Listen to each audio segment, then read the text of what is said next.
Hello, my name is Harry Ross, U number U00039461. This is my siren which relates to Unit 14 emergency incidents. In this video blog I will be describing the role of the call handler and incident manager, and will include the emergency response times, and will also cover the 4 calling grades that the police will use to grade their calls. After this I will explain driving standards and the importance of driving safely. The role of the call handler is to respond to emergency calls from the public. Call handlers are trained to assess the situation to see if it requires emergency assistance. All call handlers must act in a calm and professional manner and must provide guidance and calm the individual.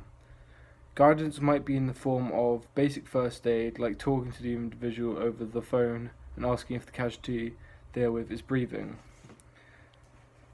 The police in England and Wales operate under the National Call Handling Standards issued by the College of Policing. It includes 4 grades. Grade 1 is an emergency, includes an immediate threat to life, and is prioritised by the National Public Services. Response time for these calls are usually around 3 to 12 minutes. The second is a priority call. It has a response time of usually around 30 minutes. It involves concern for someone's welfare or loss of a witness or evidence. For example, an RTC might come under this.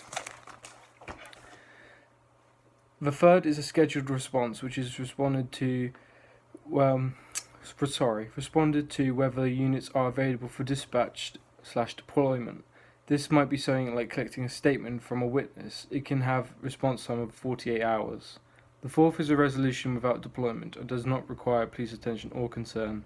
This might be something like a burst water main that needs repair by the council and plumbers. This can take around 24 hours. I will now explain the role of the incident manager.